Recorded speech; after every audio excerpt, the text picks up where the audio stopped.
ప్రభువైన యేసుక్రీస్తు నామమున మీ అందరికి కూడా వందనాలు తెలియజేస్తున్నాను. కొద్ది సమయము దేవుని వాక్యాన్ని మనం ధ్యానించుకుందాం. పరిశుద్ధ గ్రంథంలో నుండి నిర్గమకాండము 18వ అధ్యాయము మొదటి 2 వచనాలని చదువుకుందాం. దేవుడు మోషేకును తన ప్రజలైన ఇజ్రాయేలుకును చేసినదంతయు, యెహోవా ఇజ్రాయేలును ఐగుప్తులో నుండి వెలికిలి రప్పించిన సంగతియు మిద్యాను యాజకుడును మోషే మామను అయిన యిత్రో వినినప్పుడు, మోషే మామయ్య అయిన ఆ యిత్రో తన యొద్దకు పంపబడిన మోషే భార్య అయిన సిపోరాను ఆమె 2 కుమారులను తోడుకుని వచ్చెను. నిర్గమకాండము 18వ అధ్యాయాన్ని మనం ధ్యానించబోతున్నాం. 27 వచనాలు ఉన్నాయి, కానీ అద్భుతమైన చరిత్ర ఇక్కడ రాయబడి ఉంది. ఇజ్రాయిలీయులు రెఫీదీము అనే ప్రాంతములో ఒక సంఘటన జరిగింది, ఒక పెద్ద యుద్ధం జరిగింది. ఆ యుద్ధములో గొప్ప విజయాన్ని సాధించారు. దేవుడు ఆశ్చర్యరీతిగా మోషే నాయకత్వంలో యెహోషువ సేనాధిపతిగా పనిచేస్తూ ఉండగా అమాలేకీల పైన గొప్ప విజయాన్ని సాధించారు. విజయాన్ని సాధించిన వెంటనే మరలా ఇంకొక సంఘటన ఇక్కడ రాయబడి ఉంది. మోషే మామయ్య అయిన యిత్రో మోషేను కలవడానికని ఆయనను ఎదుర్కోవడానికి వచ్చాడు. అంటే మోషే మామ మిద్యాను ప్రాంతంలో ఉండేవాడు. మిద్యాను అనే ప్రాంతంలో అతడు యాజకుడు అని వ్రాయబడి ఉంది. అతడు ఏ దేవతని ఆరాధిస్తూ ఉండేవాడో మనకు తెలియదు, కానీ యెహోవా అంటే బాగా పరిచయం కలిగిన వ్యక్తే. యెహోవా దేవుని గూర్చిన అవగాహన కలిగిన వ్యక్తే. ఎందుకంటే ఇతడు కూడా అబ్రహాము నుండి వచ్చిన సంతానమే. అబ్రహాము భార్య అయిన కెతురాకు మిద్యాను అనే ఒక వ్యక్తి జన్మించాడు. అబ్రహాము కుమారుడు మిద్యాను. ఆ మిద్యాను యొక్క సంతానం వారే మిద్యానీయులు. ఇతడు కూడా అబ్రహాము వంశమే గనుక యెహోవా ఎవరో బాగా పరిచయమైన వ్యక్తి. ఈ యిత్రో మోషే భార్య అయిన సిపోరాను, మోషే 2 కుమారులను వెంటబెట్టుకొని మోషేను ఎదుర్కోవడానికి వచ్చాడు. అంటే అర్థం ఏంటి? మోషేతో పాటు ఆయన భార్య పిల్లలు ప్రస్తుతం లేరు. మోషే మిద్యాను అరణ్యములో 40 సంవత్సరాలు తన మామయ్య యొక్క గొర్రెల్ని కాస్తూ ఉండేవాడు. పొదల్లో నుండి దేవుడు మాట్లాడి, నా ప్రజలను విడిపించడానికి నువ్వు వెళ్ళాలి, ఐగుప్తు దేశానికి వెళ్ళి ఫరో ఎదుట నువ్వు నిలబడాలి అన్నప్పుడు మోషే తన భార్యను తన 2 కుమారులను వెంటబెట్టుకొని ప్రయాణం ప్రారంభించాడు. కానీ మార్గమధ్యములో దేవుడు మోషేని చంపాలనుకున్నాడు. మోషేలో ఉన్న ఒక లోపాన్ని బట్టి దేవుడు మోషేని చంపాలనుకున్నప్పుడు సిపోరా వెంటనే దానికి పరిష్కారం చేసింది. దేవుని యొక్క ఉగ్రత నుండి మోషే తప్పించబడ్డాడు. బహుశా ఆ సమయంలోనే మోషే తన భార్యను తన 2 కుమారులను మరలా తిరిగి వారి సొంత ఇంటికి అనగా యిత్రో దగ్గరికి వారిని తిరిగి పంపించి ఉంటాడు అనేది ఒక ఆలోచన. ఎందుకంటే వారు ఆ సమయం నుండి మరలా తన కుటుంబానికి వచ్చిన ప్రస్తావన మనకు బైబిల్లో కనబడదు. బహుశా మోషే అనుకుంటున్నట్టున్నాడు, మళ్ళీ వీళ్ళని వెంటబెట్టుకొని వస్తే ఎక్కడ ప్రమాదానికి ఎదుర్కోవాల్సి వస్తుందో అక్కడ ఫరో ఎదుట నిలబడాలి, పరిస్థితులు ఎలా ఉంటాయో తెలియదు అనుకొని వారిని తిరిగి వారి సొంత ఇంటికి అనగా యిత్రో యొద్దకు వారిని పంపించి ఉంటాడు. ఇప్పుడు మోషే ఒంటరిగానే ఐగుప్తు దేశానికి వెళ్ళి ఐగుప్తులో ఇన్ని పరిస్థితులన్నీ ఎదుర్కొని ఇజ్రాయిలును విడిపించి ఫరోను ఓడించి తిరిగి వస్తూ ఉండగా ఆయన మిద్యానికి దగ్గరలో ఉన్నప్పుడు మోషే మామయ్య అయిన యిత్రోకు ఆ వార్త అంది. వెంటనే తన కుమార్తెను మనవలను వెంటబెట్టుకొని మోషే దగ్గరికి తీసుకొని వస్తున్నాడు. ఇన్ని రోజులు వేరుగా ఉన్న ఆ కుటుంబాన్ని మరలా దగ్గరికి చేర్చే పని మోషే మామయ్య అయిన యిత్రో చేస్తున్నాడు. యిత్రో వస్తున్నాడు అని తెలిసిన వెంటనే మోషే సంతోషంగా ఆయనను ఎదుర్కొని ఎంతో ప్రేమగా ఆయనను ఆహ్వానించాడు. అయితే అక్కడ మోషే యొక్క కుటుంబాన్ని గురించిన కొన్ని వివరాలు రాయబడ్డాయి. మోషే భార్య పేరు సిపోరా, అతని 2 కుమారుల పేర్లు కూడా మరలా ఇక్కడ జ్ఞాపకం చేయబడ్డాయి. మిద్యాను అరణ్యములోనే ఉండగా మోషేకి జన్మించిన 2 కుమారుల పేర్లు పెట్టాడు. మొదటి కుమారుని పేరు గెర్షోము, అనగా నేను పరదేశిగా ఉన్నాను ఈ స్థలంలో. గెర్షోము అన్న పదానికి అర్థము పరదేశి అని. నా సొంత దేశంలో నేను లేను, ఒక పరాయి దేశంలో నేనున్నాను, ఒక పరదేశిగా నేనున్నాను అని తన కుమారుని జ్ఞాపకార్థంగా గెర్షోము అని పేరు పెట్టాడు. ఇక్కడ మనం కూడా గ్రహించాలి, ఈ లోకంలో ఉన్నంత కాలము మనము పరదేశులము, యాత్రికులము. ఇది నాది, ఈ స్వాస్థ్యం నాది, నేను ఇక్కడే ఉంటా అని అనుకోవడం అజ్ఞానం అవుతుంది. భక్తులందరూ కూడా మేము యాత్రికులము, పరదేశులము అనే మనస్తత్వంతోనే జీవించారు. కోట్ల ఆస్తున్న అబ్రహాం, ఇస్సాకు, యాకోబులు పితరులందరూ కూడా వారు పరదేశులుగాను యాత్రికులుగాను మాత్రమే జీవించరని హెబ్రీలకు రాసిన పత్రికలో చాలా స్పష్టంగా వ్రాయబడి ఉంది. మోషే తాను గుర్తు చేసుకుంటున్నాడు, నేను ఒక పరదేశిని. రెండవ కుమారునికి ఇంకొక పేరు పెట్టాడు, దేవ సహాయం అనే అర్థాన్ని ఇచ్చే ఎలియేజరు అనే పేరు పెట్టాడు. అంటే ఫరో చేతుల నుండి, ఆయన ఖడ్గము నుండి దేవుడు నన్ను తప్పించాడు, దేవుడే నాకు సహాయముగా ఉండి నా ప్రాణం పోకుండా కాపాడాడు, దేవుడే నాకు సహాయం చేశాడు అని దేవుని యొక్క సహాయమును జ్ఞాపకము నిత్యము చేసుకోవడానికి తన రెండవ కుమారునికి ఎలియేజరు అనే పేరు పెట్టాడు. ఈ రెండు పేర్లు, వాటిలో ఉన్న భావము నిజంగా మోషే జీవితంలో జరిగిందే మన జీవితంలో కూడా జరుగుతుంది.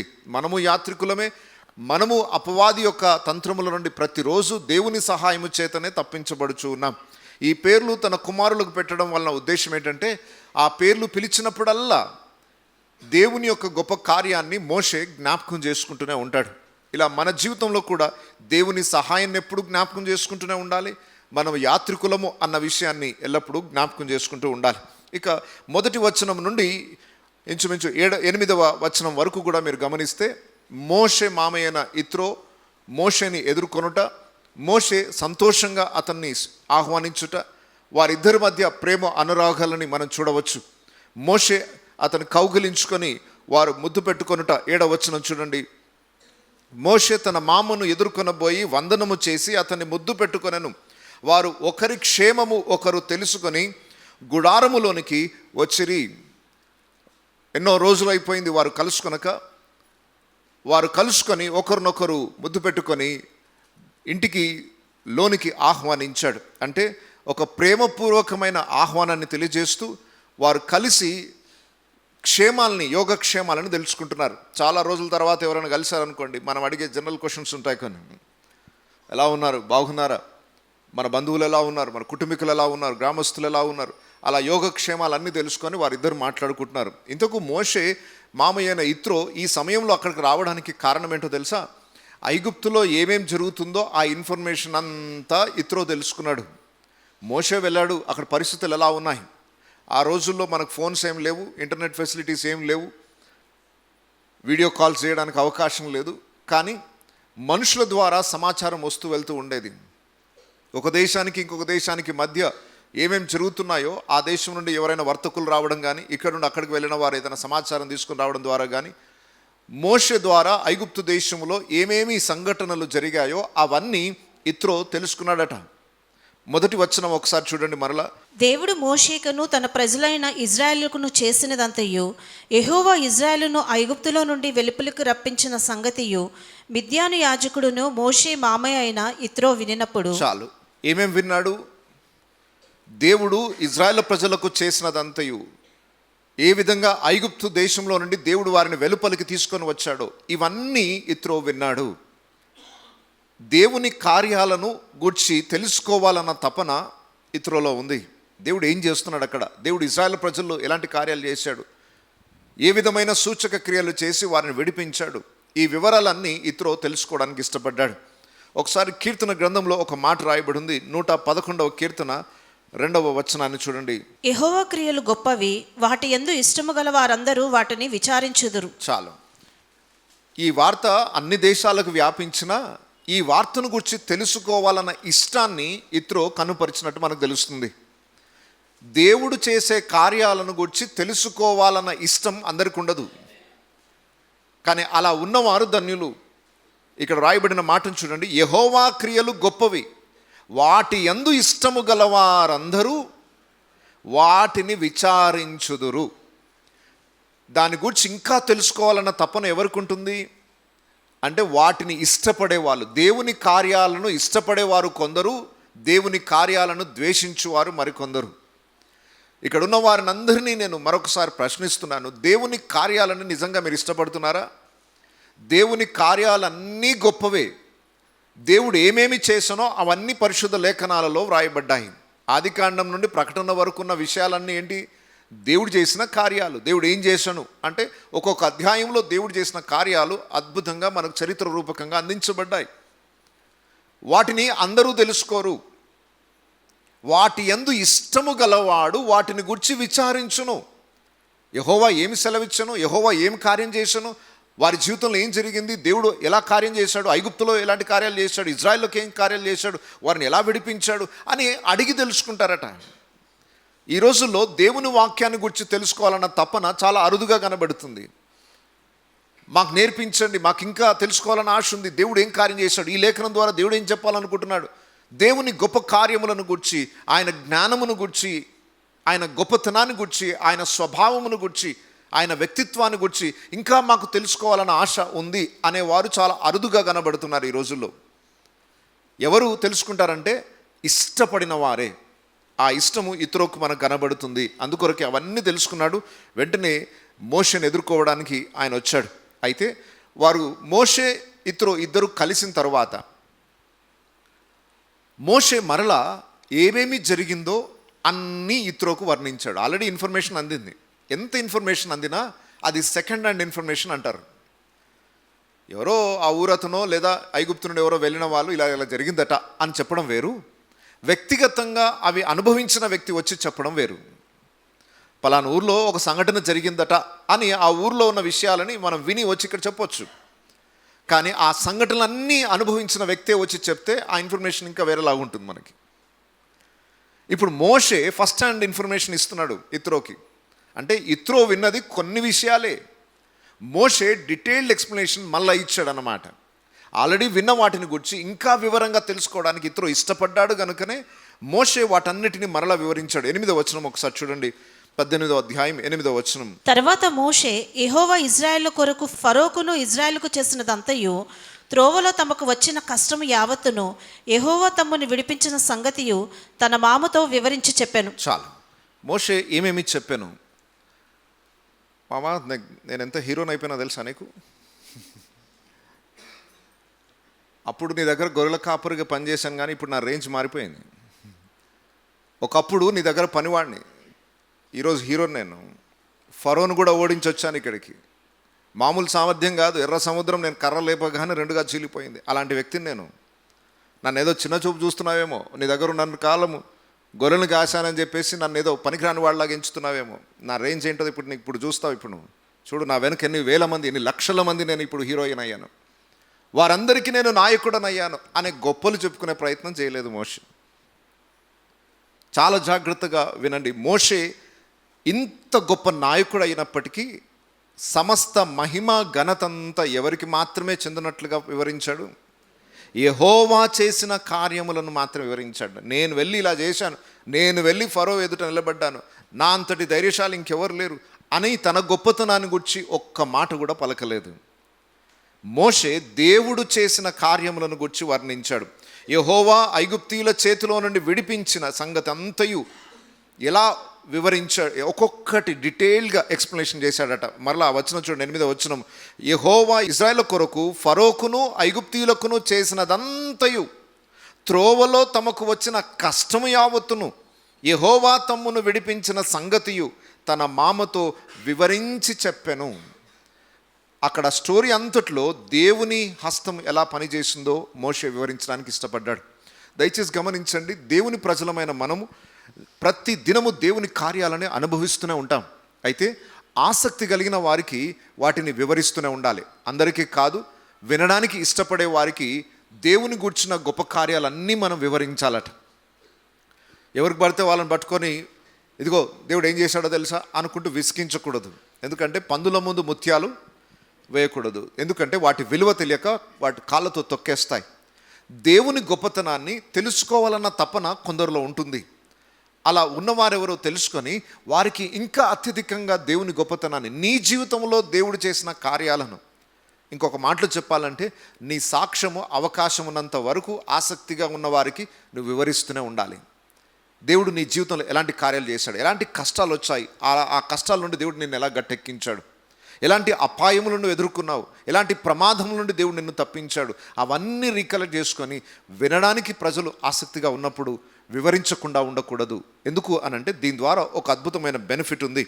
105వ కీర్తన 2వ వచనం ఒకసారి చూడండి. ఆయనను గూర్చి పాడుడి, ఆయనను కీర్తించుడి, ఆయన ఆశ్చర్యకార్యములన్నిటిని గూర్చి సంభాషణ చేయుడి. రైట్. ఈ దేవుని వాక్యం చాలా స్పష్టంగా మనల్ని హెచ్చరిస్తుంది. ఏంటంటే ఆయనను గూర్చి పాడుడి, ఆయనను కీర్తించుడి, ఆయన ఆశ్చర్య కార్యములన్నిటిని గూర్చి ఏం చేయాలి? సంభాషణ చేయండి. పాటల రూపకంగా దేవుని గొప్పతనాన్ని వర్ణించాలి, ఆయనను కీర్తించాలి. రెండవది, ఆయన గొప్పతనాన్ని గురించి సంభాషించండి, కమ్యూనికేట్ చేయండి. దయచేసి గమనించండి, ఎప్పుడు ఇతరులతో మనం మాట్లాడే సమయం అవకాశం దొరికినా వ్యర్థమైన మాటలు మాట్లాడకుండా ఏ మాటలైతే దేవుని ఘనపరుస్తాయో వాటిని గురించి మనం మాట్లాడుకోవడం ద్వారా ఎక్కువ మేలు జరుగుతుంది. దేవుని వాక్యం మనల్ని హెచ్చరిస్తుంది, ఆయనను గూర్చి సంభాషించండి. ఎవరితోనైనా వినడానికి ప్రజలు మనతో ఆసక్తి చూపిస్తున్నారంటే, మాట్లాడడానికి ఆసక్తిగా ఉన్నారు అని అనుకుంటే, ఏదో వ్యర్థమైన టాపిక్స్ మాట్లాడుకోకుండా దేవుని గూర్చిన సంభాషణ మనం చేసినప్పుడు ఏం మేలు జరుగుతుందో ఇత్రో జీవితంలోనే మనం తెలుసుకోవచ్చు. ఇప్పుడు ఇన్ని మాటలు విన్న తర్వాత ఇత్రో ఎలా స్పందించాడో చూద్దాం. 9వ వచనం చూడండి, నిర్గమకాండం 18వ అధ్యాయం 9వ వచనం నుండి చూడండి. యెహోవా ఐగుప్తుల చేతిలో నుండి విడిపించి ఇజ్రాయేలుకు చేసిన మేలంతటిని గూర్చి యిత్రో సంతోషించెను. మరియు యిత్రో ఐగుప్తీయుల చేతిలో నుండి ఫరో చేతిలో నుండి మిమ్మల్ని విడిపించి ఐగుప్తీయుల చేతి క్రింద నుండి ఈ ప్రజలను విడిపించిన యెహోవా స్తుతింపబడునుగాక. చాలు. మొట్టమొదటి స్పందన, ఈ వివరాలన్నీ విన్న తరువాత ఇత్రో వారితో కలిసి సంతోషించెను. ఇత్రోలో ఉన్న ఒక మంచి లక్షణాన్ని మనం చూడొచ్చు. ఎదుటివానికి మేలు జరిగింది అనే వార్త విని ఆ మేలు నాకే జరిగినంత ఆనందాన్ని కనపరచడం. ఇది అందరికీ ఉండదండి. దేవుడు నాకు ఇంత గొప్ప మేలు చేశాడని ఒకవేళ ఎవరైనా చెప్తుంటే కొంతమంది అసూయపడే వాళ్ళే ఎక్కువ ఉంటారు సంతోషించే వారికన్నా. నాకు ఇలా మేలు జరిగింది అని చెప్తే ఆ మేలును గురించి కించపరుస్తూ మాట్లాడే వాళ్ళే ఉంటారు, కానీ దేవుణ్ణి గణపరిచి సంతోషించేవారు అరుదుగా కనబడతారు. ఒక విశ్వాసికి ఉండాల్సిన లక్షణం ఏంటంటే, ఎవరు దేవుని కృపను అనుభవిస్తున్నా దాని గురించి వినగానే మనం సంతోషించాలి. ఇత్రో తన అల్లుడు ఆశీర్వదించబడ్డాడని విని సంతోషించడం కాదు, ఇజ్రాయిలు జనాంగమంతటిలో దేవుడు చేసిన కార్యాలను గురించి విన్నప్పుడు ఏదో నా వారికి జరిగింది మేలు అనే సంతోషించడం కాదు, ఇజ్రాయిల్ ప్రజలందరికీ దేవుడు చేసిన మేలును గురించి విని సంతోషించను. ఎదుటివాని మేలును గురించి విని సంతోషించడం అందరికీ రాదు. కొంతమందికి అసూయ అనేది ఒకటి ఉంటుంది. మీకు తెలియదు, అన్ని వ్యాధుల కన్నా పెద్ద వ్యాధి అసూయ. బోన్ క్యాన్సర్ కంటే డేంజర్ అంటది. బైబిల్లో రాయబడి ఉంది, అసూయ ఎముకలకు కుళ్ళు.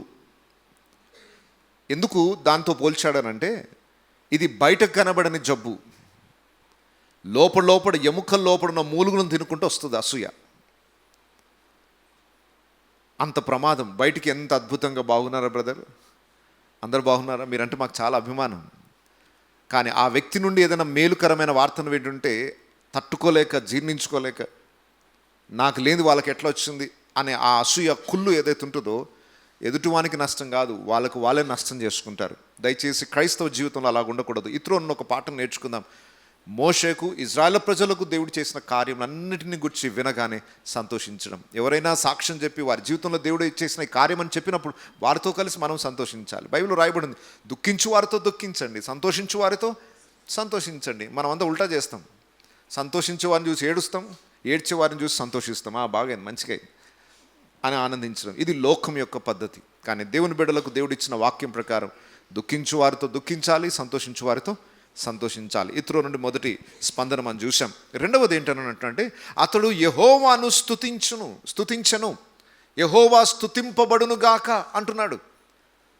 ఒక మిద్యాను ప్రాంతంలో ఉన్న వ్యక్తి, ఒక అన్యుడిగా పిలువబడుతున్న వ్యక్తి, యెహోవా ఎవరో పరిచయం అయినప్పటికీ యెహోవాను ఆరాధిస్తున్నాడో లేదో మనకు తెలియదు, కానీ యెహోవా చేసిన కార్యములను గురించి వినగానే యెహోవా నామము స్తుతింపబడునుగాక అంటున్నాడు. మనము దేవుని గొప్ప కార్యాలను గురించి ఇతరులతో పంచుకోవడం ద్వారా ఏం లాభం కలుగుతుంది? మన దేవుని యొక్క గొప్పతనాన్ని తెలుసుకొని వాళ్ళలో కూడా దేవుని స్తుతించాలన్న ఆరాటం ప్రారంభమవుతుంది. మనం ఎంతసేపు ఆ దేవుడు ఈ దేవుడు గురించి వారిని కించపరుస్తూ మాట్లాడడం కన్నా మన దేవుని గొప్పతనాన్ని గురించి మాట్లాడితే చాలు. ఏ దేవుణ్ణి మనం కించపరచాల్సిన అవసరం లేదు. మన దేవుని యొక్క గొప్పతనాన్ని ప్రకటిస్తే చాలు, ప్రజలు ఆయనని స్తుతించడానికి ఇష్టపడతారు. మనం చేయాల్సిన పని అది. ఆయన గొప్ప కార్యములను గురించి సంభాషించండి, ఆయన గొప్ప కార్యములను గురించి వివరించండి. దేవుడు నీ జీవితంలో చేసిన కార్యాన్ని వివరించు. నీ జాబ్ చేస్తున్న స్థలంలో కానీ, ప్రయాణాల్లో కానీ, ఎక్కడ అవకాశం దొరికితే అక్కడ నీ లైఫ్లో దేవుడు చేసిన కార్యాలు పంచుకోవడం ద్వారా వారు కూడా దేవుని స్తుతించగలరు. స్తుతించేటట్టుగా వారి హృదయాలు ప్రేరేపించబడతాయి. సంతోషించడం, స్తుతించడం. మూడో విషయం ఏంటనంటే 11వ వచనం చూడండి.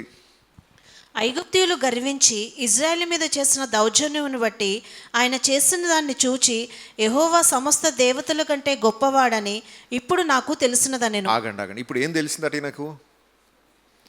నేను మిద్యాన్లో ఉన్న రకరకాల దేవుళ్ళు దేవతలను చూశాను, కానీ ఇప్పుడు నాకు అర్థమైంది ఏంటంటే, ఎంతమంది దేవుళ్ళు దేవతలని పిలువబడుతున్న వారు ఉన్నారో వారందరికీ మించి యెహోవాయే ఉత్తముడు అని నాకు ఇప్పుడు అర్థమైంది. నీ సాక్ష్యం ఏం చేయాలో తెలుసా? ఎవరి జీవితంలో జరగని కార్యాలు నీ జీవితంలో జరిగాయి కనుక నీ దేవుడే గొప్పవాడు అనే ఆ స్పందన ప్రజల్లో నుండి మనం చూడగలగాలి. ఇత్రో నోటి నుండి ఒక అద్భుతమైన మాట వచ్చింది, సమస్త దేవతల కంటే యెహోవాయే గొప్పవాడని ఇప్పుడు నాకు తెలిసి ఉన్నది. ఒకవేళ మోషే ఈ వివరాలన్నీ చెప్పకపోతే ఇత్రోకు అది తెలిసేది కాదు. ఏదో ఇన్ఫర్మేషన్ వచ్చింది, ఇలా జరిగిందట అని ఒక బయటివాడు ఎవరో వచ్చి కథ చెప్పినట్టుగా చెప్పి వెళ్ళిపోయి ఉంటారు ఇత్రోకు. కానీ మోషే వ్యక్తిగత అనుభవాలన్నీ, ఆయన కష్టాలు సుఖాలు అన్నీ ఇత్రోకు పంచుకోవడం ద్వారా దేవుని నామం యొక్క గొప్పతనాన్ని అతను అర్థం చేసుకోగలిగాడు. చూడండి, మన గొప్పతనం చెప్పడానికి ఎక్కువ ఇష్టపడతాం. నేను ఎంత కష్టపడ్డానో తెలుసా? చిన్నప్పుడు రాయి మోసాను, అది మోసాను, ఇది మోసాను చెప్పుకునే వాళ్ళు ఉన్నారు ఈరోజు. ఓకే, గుర్తొచ్చుంటారు ఎవరు? ఓకే, నేను అది చేశాను, ఇది చేశాను, నేను అలా చేసి పైకి వచ్చాను అనే వాళ్ళు ఉంటారు. అంటే వారి గొప్పతనాన్ని చాటుకోవాలనే ప్రయత్నాలు చేసే వాళ్ళు ఉంటారు. అప్పుడు ప్రజలు ఆ వ్యక్తిని గణపరుస్తారు, దేవుణ్ణి కాదు. నీ జీవితంలో ఏదైనా కార్యం జరిగితే అది దేవుడు మహిమపరిచే విధంగా చెప్పాలి.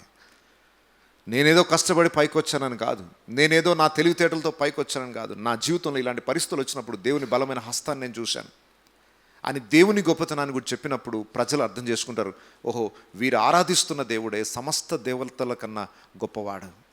నీ దేవుని గొప్పతనాన్ని గురించి నువ్వు ప్రకటిస్తున్నావా? నీ గొప్పతనాన్ని గురించి ప్రకటించుకుంటున్నావా? ఒకసారి ఆలోచన చేయి. సో ఇక్కడ ఇత్రో యొక్క స్పందన చూస్తున్నాం. అతడు యెహోవాయే ఉత్తముడని గొప్పవాడని తెలుసుకోగలిగాడు. వెంటనే 12వ వచనంలో ఇత్రోనే ఒక బలిని అర్పించడం కూడా చూస్తున్నాం. 12వ వచనం చూడండి. మరియు మోషే మామయ్య అయిన ఇత్రో ఒక దహన బలులను దేవునికి అర్పింపగా అహరోను ఇజ్రాయేల్ పెద్దలందరూ మోషే మామతో దేవుని సన్నిధిని భోజనం చేయవచ్చిరి. చాలు. నిజానికి అహరోను యాజకులు అర్పించాలి బళ్ళు, కానీ ఇతడు కూడా మిద్యానులో యాజకుడని పిలువబడ్డాడు కనుక ఆయన్నే ఒక బలిని అర్పించి దేవుణ్ణి మహిమపరిచిన తర్వాత ఏదో పెదవులతో దేవుడు గొప్పోడు అని చెప్పడం కాదు, ఆయన బలిని అర్పించడం ద్వారా దేవుని నామాన్ని మరల ఘనపరచడం మనం చూస్తున్నాం. అందరూ కలిసి ఒక చోట ప్రేమ విందుని ఏర్పాటు చేసుకున్నారు, కలిసి భోజనం చేస్తున్నారు. అంటే ఈ సంతోషంలో అతడు కూడా పాలిభాగస్తుడయ్యాడు. ఇలా మోషే మామైన ఇత్రో, అహరోను, మోషే వీళ్ళందరూ కలిసి భోజనం చేసిన తర్వాత ఆ రోజు గడిచిపోయింది, సూర్యుడు అస్తమించాడు. ఇక నెక్స్ట్ డే తెల్లవారింది. తెల్లవారగానే ఇక్కడ మరొక సంఘటన మనం చూస్తున్నాం. మోషే ఇక తన డ్యూటీ ప్రారంభించాడు. ఎన్ని లక్షల మందిని ప్రజలను నడిపించే నాయకుడు కనుక మోషే బాధ్యతలు చాలా ఎక్కువగానే ఉన్నాయి. ఉదయం లేచినది మొదలుకొని రాత్రి నిద్రించేంత వరకు మోషే యొక్క బిజీ షెడ్యూల్ మనం చూస్తున్నాం. అక్కడ ఏం చేస్తున్నాడు? పొద్దున్నే లేచాడు. పొద్దున్న లేచి ఇక మామగారు వచ్చారని చెప్పి పనిని నిర్లక్ష్యం చేయలేదు. ఆ రోజంతా ఆయనతో గడిపాడు. పనిని నిర్లక్ష్యం చేసి ఆయనతో గడపడం కానీ, ఆయనను నిర్లక్ష్యం చేసి పనితో గడపడం కానీ అలా చేయలేదు. రెండింటిని బ్యాలెన్స్ చేశాడు. బాగా గమనించండి. కొంతమంది మనుషులను నిర్లక్ష్యం చేసి పని మీద ఫోకస్ చేస్తారు, కొంతమంది పని మీద ఫోకస్ చేసి మనుషులు ఏదైనా పొరపాటే. రెండింటిని బ్యాలెన్స్ చేయగలగాలి. బంధువులు వచ్చారు, వారికి ఇవ్వాల్సిన ప్రయారిటీ వాళ్ళకి ఇచ్చాడు. వాళ్ళు ఉన్నారు కదా అని చెప్పేసి దేవుని పని నిర్లక్ష్యం చేయలేదు, దీనికి ఇవ్వాల్సిన సమయం దీనికి ఇచ్చాడు.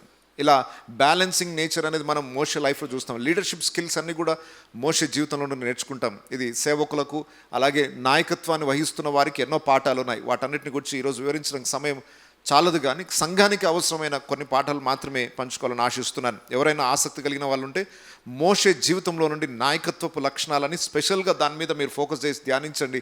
అద్భుతమైన పాఠాలు, నాయకుడిగా ఉండాల్సిన లక్షణాలన్నీ కూడా మోషే జీవితం నుండి మనం నేర్చుకోవచ్చు. సరే, ఇక్కడ మోషే చేస్తున్న పని ఏంటంటే, తెల్లవారింది, ఉదయంలోనే మోషే ప్రజలకు న్యాయము తీర్చుటకు కూర్చొని ఉండగా 13వ వచనం నుండి చూడండి.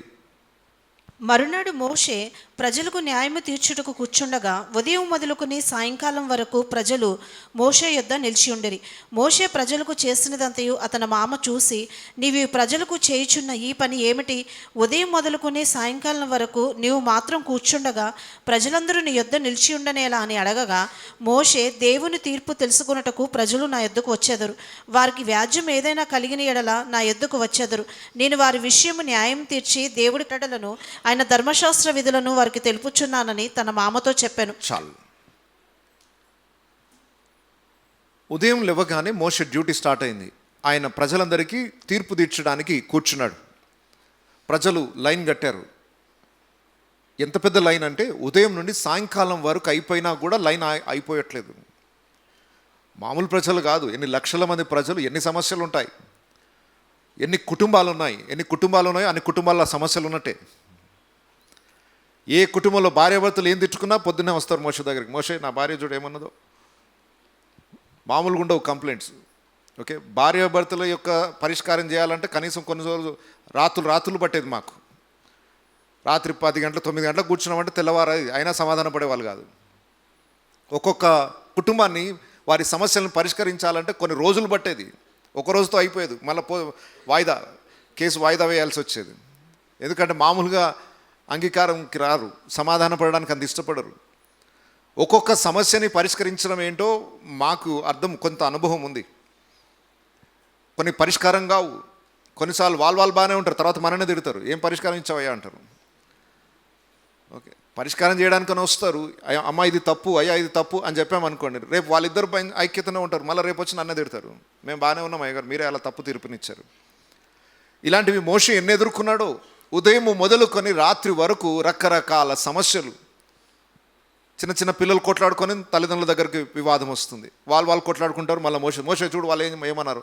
ఇలా ప్రజలు చెప్పే పరిస్థితులను వినాలి, దానికి ఏది న్యాయమో, దేవుని తీర్పు ఏంటో తెలుసుకోవాలి, న్యాయబద్ధమైన తీర్పు తీర్చాలంటే ఒక్కొక్క కేసుని డీల్ చేయాలంటే ఎంత టైం తీసుకోవాల్సి వస్తుంది. మోషే ఒక కేసుని డీల్ చేసే లోపు బయట ఏం చేస్తున్నారంటే మొత్తం పెద్ద లైన్ కట్టారు. మరి ఇప్పుడు హైకోర్టులో చూస్తాం ఎన్ని ఫైల్స్ అన్నీ కూడా పెండింగ్లో ఉంటాయో, సంవత్సరాల తరబడి ఫైల్స్ పెండింగ్ ఉంటాయి. ఎందుకంటే తీర్పు తీర్చడానికి సమయం చాలదు. ఒక కేసు అయిపోయే లోపు 100 కేసులు వస్తున్నాయి, ఎక్కడ సమయం సరిపోతుంది. మోషే ఒక్కడే ఉన్నాడు తీర్పరిగా. వేల సంఖ్యలో ప్రజలు లైన్ కట్టారు. ఉదయం నుండి సాయంత్రం వరకు లైన్ నిలబడి ఉండడం అలసిపోతున్నారు ప్రజలు. ఎండలో నిలబడి ఉన్నారు, ఎడారి ప్రాంతం. మోషే ఒకడు కూర్చున్నాడు, ఒక్కొక్క సమస్యని డీల్ చేస్తూ ఉన్నాడు. మోషే మామ పొద్దుట నుండి చూస్తున్నాడు. మా అల్లుడు గారు పొద్దున్న లేసి ఏం చేస్తున్నాడు అసలు చూస్తూనే ఉన్నాడు. ఉదయం నుండి సాయంకాలం వరకు ఈయన ఒక్కొక్కరు తీర్పు తీరుస్తున్నాడు. వస్తున్నారు. బయట ప్రజలు నిలబడి అలసిపోయి కింద పడిపోతున్నారు. ప్రజలు నిలబడే ఉన్నారు. ఉదయం నుండి సాయంకాలం నిలబడడం సామాన్య విషయం కాదు. మనం ఎక్కడైనా లైన్లో నిలబడితే మనకు తెలుస్తుంటుంది అనుభవం. ఏదైనా క్యూలో నిలబడితే 1 గంట లేట్ అయింది అనుకోండి, ఎలా ఉంటుంది పరిస్థితి. సాయంకాలం వరకు ప్రజలు వెళ్ళిపోయి వాళ్ళు నలిగిపోతున్నారు. మోషే ఉదయం లేస్తున్నాడు, రాత్రి వరకు పని చేస్తూనే ఉన్నాడు. సరే, ఒక రోజు అయిపోయిందా? ఒక రోజుతో అయిపోయిందా ఈ డ్యూటీ? నో. మరి ఈరోజు పెండింగ్ అయిన కేసులను ఏం చేయాలి? మళ్ళీ మరుసటి ఉదయం నుండి మోషే లేవాలి, ఫ్రెష్ అయిపోవాలి, బ్రేక్ఫాస్ట్ చేయాలి, కూర్చోవాలి. పొద్దున్న ఫ్రెష్గా ఉంటాడు, సాయంకాలం రాగానే డీల్ అయిపోతాడు మనిషి. ఎందుకు? ఇన్ని వేల మందికి పరిష్కారం చేసి ఆయన అలిసిపోవడం, పడుకోవడం, పొద్దున్న లేవడం, మళ్ళీ ఫ్రెష్ కావడం, మళ్ళీ తీర్పరిగా కూర్చోవడం, వేల సంఖ్యలో ప్రజలు రావడం, దినమంతా పరిష్కరించి సాయంకాలం అలిసిపోవడం, పడుకోవడం. ఇదే అయిపోతుంది మోషే లైఫ్లో. మోషే మామ చూస్తూ ఉన్నాడు, ఇదేదో సరిగ్గా లేదు, ఇక్కడేదో పొరపాటు జరుగుతుంది. మోషే, నువ్వు చేయించిన పని ఏంటి? నువ్వేదో రాంగ్ చేస్తున్నావు, ఇది కరెక్ట్ కాదు, ఈ పని మంచిది కాదు అని వెంటనే ఒక సలహా ఇవ్వడం ప్రారంభించాడు. మోషే ఇంత గొప్ప నాయకుడు, దేవుణ్ణి ముఖాముఖిగా చూసిన ఒక గొప్ప భక్తుడు. అక్కడున్న ఇజ్రాయేలు జనాంగంలోనే మోషే వంటి వాడు ఎవరు లేరు. దేవుని ముఖాముఖిగా చూసిన అనుభవం ఉన్న మోషేకు ఒక సలహా ఇస్తున్నాడు మామ. నువ్వు చేసేది కరెక్ట్ కాదు, నువ్వు చేసేది మంచి పని కాదు అని అన్నాడు. ఇప్పుడు మోషే ప్లేస్లో మీరుంటే ఎలా రిసీవ్ చేసుకుంటారు దాన్ని? సార్, నువ్వు 2 రోజులు అయింది నువ్వు వచ్చి నన్ను చూసి, నాకు సంగతి నీకేం తెలుసు? నా జ్ఞానము, ప్రభావము, నా గొప్పతనము నీకేం తెలుసు? నాకే సలహాలు ఇచ్చేవాడివి అయిపోయావా? ఏదో ప్రేమతో మామ అని చెప్పేసి ఇంటికి ఆహ్వానిస్తే నాకే ఉపదేశం చేసి అంత పెద్దవాడివి అయిపోయావా అని మోషే ఏమాత్రము వ్యతిరేకించలేదు. దయచేసి గమనించండి, జ్ఞానులకు ఉన్న ఒక మంచి అలవాటు ఏంటో తెలుసా? జ్ఞానులు ఇంకా విని జ్ఞానాన్ని సంపాదించుకోవడానికి ఇష్టపడతారు. మూర్ఖుడు నాకంతా తెలుసు, ఎవరు చెప్పాల్సిన అవసరం లేదు అంటాడు. మీరు ఏ కోవకు చెందిన వాళ్ళు మీరే ప్రశ్నించుకోండి. మళ్ళీ చెప్పమంటారా? ఎవరైనా ఏదైనా సలహా ఇస్తుంటే నాకంతా తెలుసు, మీరేం చెప్పాల్సిన అవసరం లేదు అనడం మూర్ఖత్వం. ఎంత తెలిసినా అవునా ఇంకా తెలుసుకోవాలన్న తపనతో, అవునా ఇలా చేస్తే బాగుంటుందా అని అడిగి తెలుసుకోవడానికి ఇష్టపడే వాళ్ళు జ్ఞానం కలిగిన వారు. సామెతల గ్రంథం 9వ అధ్యాయం 9వ వచనం ఒకసారి చూడండి. జ్ఞానము గల వానికి ఉపదేశము చేయగా వాడు మరింత జ్ఞానము నొందును. ఆగండి. మీరు ఎదుటివాడికి జ్ఞానం ఉందా లేదా తెలుసుకోవాలంటే ఏం చేయాలి? వాడికి ఏదైనా మంచి సలహా ఇవ్వండి. మంచి సలహా ఇవ్వగానే ఎలా స్పందిస్తున్నాడో దాన్ని బట్టి మీకు అర్థమైపోతుంది ఇతడు జ్ఞానం కలిగిన వాడా కాదా అని. నువ్వేంటి నాకు చెప్పేది అన్నాడనంటే ఇవి జ్ఞానం లేదని అర్థం చేసుకోండి. జ్ఞానము కలిగిన వాడికి నువ్వు ఉపదేశము చేయగా, ఆల్రెడీ జ్ఞానం ఉంది కదా వాడికి మళ్ళీ ఉపదేశం ఎందుకు అంటే, జ్ఞానం కలిగిన వాడు ఎప్పుడు ఏమనుకుంటాడంటే ఇంకా నాకు తెలవాల్సిందే చాలా ఉంది అనుకుంటాడు. మూర్ఖుడు నాకు అంతా తెలుసు అనుకుంటాడు. ఎంత జ్ఞానం ఉన్నా నాకు ఇంకా తెలియాలి, ఇంకా తెలియాల్సింది ఉంది అని అనుకోవడమే జ్ఞానం అనుకున్న లక్షణం. జ్ఞానము గలవానికి ఉపదేశము చేయగా వాడు మరింత జ్ఞానము నొందును. నీతి గలవానికి బోధ చేయగా వాడు జ్ఞానాభివృద్ధి నొందును. మూర్ఖునికి ఉపదేశం చేస్తే అపహాస్యం చేస్తాడు, కానీ జ్ఞానికి ఉపదేశం చేస్తే ఇంకా స్వీకరించడానికి ఇష్టపడతాడు. ఈరోజు మనము జ్ఞానుల కోవలోనికి వస్తామా, మూర్ఖుల కోవలోనికి వస్తామా? మన సందర్భాలు వచ్చినప్పుడు ప్రశ్నించుకుందాం. ఎవరైనా మనకి ఏదైనా సలహా ఇచ్చినప్పుడు దాన్ని పరీక్షించి వివేచించి అది క్షేమాభివృద్ధికరమైనది అయితే స్వీకరించవచ్చు. వినడానికైతే ఇష్టపడాలి. ఫస్ట్ వాళ్ళు ఏం చెప్తున్నారో విన్న తర్వాత అది కరెక్టా రాంగ్ అనేది తర్వాత నిర్ణయించడం. అసలు వినడానికే ఇష్టపడకుండా నాకేం చెప్పాల్సిన అవసరం లేదు అనే మనస్తత్వాన్ని మనలో లేకుండా జాగ్రత్త పడదాం. సో ఇక్కడ మోషే మామయ్యన ఇత్రో మోషేకే సలహా ఇస్తున్నాడు. ఇంత గొప్ప నాయకుడు, ప్రతిరోజు దేవుని స్వరాన్ని విని ఫరో ఎదుటకు వెళ్ళి అనేక అద్భుత కార్యాలు చేసిన వ్యక్తి, ఏం చేయాలో వెంటనే దేవుని దగ్గరికి వెళ్ళి విచారించి తెలుసుకునే అంత దేవునికి సన్నిహితంగా ఉన్న వ్యక్తి మోషే. అలాంటి వ్యక్తికి కూడా కొన్నిసార్లు సలహాలు అవసరం పడతాయి. మోషే ఆ సలహాలను తృణీకరించలేదు. పైగా ఇత్రో కూడా ఆ సలహా ఇవ్వడానికి ఏమాత్రం వెనుకడుగు వేయలేదు. నువ్వు ఎంత పెద్ద జ్ఞానమైనా కావచ్చు అయ్యా, ఒక దగ్గర పొరపాటు జరుగుతున్నప్పుడు ఇది ఇలా జరగడం మంచిది కాదు అని చెప్పడం కూడా మోషే మామయ్యను ఇత్రోకున్న గొప్పతనం. ఇద్దరిలో చాలా మంచి లక్షణాలను మనం చూస్తున్నాం. మోషే దగ్గరకు వచ్చి ఇత్రో చెప్పిన మాటల్లో చాలా జ్ఞానం ఉంది. దాన్ని కొన్ని విషయాలు మనం ఇప్పుడు దాన్ని ధ్యానం చేద్దాం. ఏ విధమైన సలహాలు ఇచ్చాడు ఒక్కొక్కటి చూడండి. ఫస్ట్, నువ్వు చేస్తున్న పని ఏమిటి అని ప్రశ్నించాడు. మోషే, ఏం చేస్తున్నావు ఒకసారి ప్రశ్నించుకో. అంటే ఏం చేయమంటావయ్యా? ప్రజలు సమస్యలతో వస్తారు, వారు న్యాయం కోసం వస్తారు. నేను దేవుని దగ్గర విచారించి వాళ్ళకి ఏం న్యాయం చేయాలి, నా డ్యూటీ అది. దాంట్లో తప్పేముంది? చేయవలసిన పనే చేస్తున్నాను కదా, నేనేం తప్పు చేస్తున్నాను అన్నట్టుగా మోషే ఆన్సర్ చెప్పాడు. నేను ఈ ప్రజలకి ఈ న్యాయం తీరుస్తున్నాను అని. సరే, బాగానే చేస్తున్నావు. నువ్వు ఇలాగే చేసుకుంటూ వెళ్ళిపోతే నువ్వు చేసే పని మంచిదే కానీ పద్ధతి మంచిది కాదు. ఇలాగే చేసుకుంటూ వెళ్తే ఏం నష్టమో ఒక్కొక్కటి వివరిస్తున్నాడు. చూడండి, 17వ వచనంకి వెళ్దాం. అందుకు మోషే మామ అతనితో నీవు చేయుచున్న పని మంచిది కాదు. రైట్, ఫస్ట్ పాయింట్, అసలు నువ్వు చేయుచున్న పని మంచిది కాదు. చాలా జ్ఞానముతో వివేచించి సమాధానం ఇస్తున్నాడు ఆయన. ఏదో మూర్ఖంగా మోషే అంటే నచ్చక చెప్తున్న మాట కాదు.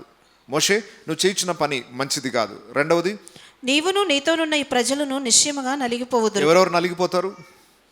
ఉదయం లేచి రాత్రి వరకు నువ్వు కూర్చొని ఉన్నావు. ఇక ఇదే డ్యూటీ అయిపోయింది నీది. ఎన్ని రోజులు చేస్తావు ఇలా? ఇంకా 4 రోజులు అయితే అలసిపోతావు. పని మీదనే విరక్తి వచ్చేస్తుంది, ఫ్రస్ట్రేషన్ వచ్చేస్తుంది, లైఫ్ అంటేనే విరక్తి వచ్చేస్తుంది. మొదటి రోజు చాలా ఉత్సాహంగా చేస్తాం ఆ పని, కానీ రోజు రోజు ప్రాణము సొమ్మసిల్లిపోతున్నప్పుడు, శరీరం అలసిపోతున్నప్పుడు ఆ పని మీదనే విరక్తి వచ్చేస్తుంది. ఏం బతుకు అయిపోయింది అది అనుకునే పరిస్థితి వస్తుంది. ఇక్కడ ఉన్న వాళ్ళు ఎంతమంది డ్యూటీల గురించి ఎంతమంది అలా అనుకునే వాళ్ళు ఉన్నారు ఇక్కడ? ఏం బతుకు అయిపోయింది, పొద్దున్న లేచి గొడ్డు చాకరీ, 4 గంటలకు లేవాలి, రాత్రి 11 గంటలకు రావాలి, ఇదే జీవితం అయిపోతుంది. దాంట్లో ఎంతమంది ఆనందించగలుగుతారు? జీవితంలో ఆనందం ఉండదు, తృప్తి ఉండదు. ఎందుకు పని చేస్తున్నామో, ఎందుకు బతుకుతున్నామో తెలియదు. పొద్దుటి నుండి రాత్రి వరకు అదే రొటీన్ అయిపోయింది అనుకోండి. లైఫ్ చాలా బోరింగ్గా ఉంటుంది, లైఫ్ చాలా ఫ్రస్ట్రేషన్ ఇస్తుంది. మోషే లైఫ్ అలా అయిపోతుందని చెప్తున్నాడు ఇతరు. నువ్వు నలిగిపోతావు, ప్రజలు కూడా నలిగిపోతారు. పొద్దుటి నుండి రాత్రి దాకా వాళ్ళ ఫైల్ ఇంకా ముందుకు రాలేదు, వాళ్ళ కేసు ముందుకు రాలేదు. వారం రోజుల నుండి తిరుగుతూనే ఉన్నారు. ఎన్ని రోజులు వస్తారు వాళ్ళు? నిలబడి అలసిపోతున్నారు. కూర్చొని నువ్వు అలసిపోతున్నావు. ఇది రోజు ఇలా జరిగే ప్రాసెస్. పోనీ సమస్యలు ఒక్కసారి సెటిల్మెంట్ చేస్తే అయిపోతాయా? భార్యాభర్తలకి ఒకసారి పరిష్కారం చేసి పంపించండి, అయిపోతుందా? మళ్ళీ 4 రోజుల తర్వాత మళ్ళీ వస్తారు. ఓకే, అది ఒక రోజుతో అయిపోయే సమస్య కాదు, అది జీవితాంతం. మరి దీనికి పరిష్కారం ఏంటి మోషే? నువ్వు నలిగిపోతావు, ప్రజలు నలిగిపోతావు. నువ్వు చేసే పని మంచిది కాదు, నువ్వు చేయడం ద్వారా ప్రజలు నలిగిపోతారు, నువ్వు నలిగిపోతావు. ఈ పని నీకు మిక్కిలి భారం, ఇది నువ్వు మోయలేనంత పెద్ద భారం ఇది. అది నీవు ఒక్కడవే చేయలేవు. ఆ పని, ఈ పని చాలా పెద్దది, దాన్ని నువ్వు ఒక్కడవే చేయలేవు. 19వ వచనం చూడండి. కాబట్టి నా మాట వినుము. సమస్య ఏంటో ఎత్తి చూపించాడు, పరిష్కారం కూడా చెప్తున్నాడు ఆయన. కొంతమంది సమస్యలు చెప్తారు కానీ పరిష్కారం చెప్పరు. ఈ ప్రాబ్లం ఉంది, ఈ ప్రాబ్లం ఉంది, ఈ ప్రాబ్లం ఉందని చెప్పారు. సరే మరి ఈ ప్రాబ్లం ఉంది, ఏం చేయమంటారు అంటే దానికి సమాధానం ఉండదు వాళ్ళ దగ్గర. ప్రాబ్లమ్స్ ఎత్తి చెప్పడం గొప్పతనం కాదు, ఆ ప్రాబ్లంకి సొల్యూషన్ ఇవ్వడం గొప్పతనం. ప్రాబ్లం ఇలా ఉంది, సమస్య ఇలా ఉంది, ఇదిగో దీనికి ఇలా చేస్తే పరిష్కారం. అద్భుతమైన సలహా ఇస్తున్నాడు. ఏంటి ఆ పరిష్కారం చూడండి 19వ వచనం నుండి. కాబట్టి నా మాట వినుము, నీకు ఒక ఆలోచన చెప్పెదను. దేవుడు నీకు తోడైయుండును. ప్రజల పక్షమున నీవు దేవుని సముఖమందు ఉండి వారి వ్యాజ్యములను దేవుని యొద్దకు తేవలను. నీవు వారికి ఆయన కట్టడలను ధర్మశాస్త్ర విధులను బోధించి వారు నడవవలసిన త్రోవను వారు చేయవలసిన కార్యములను వారికి తెలపవలను.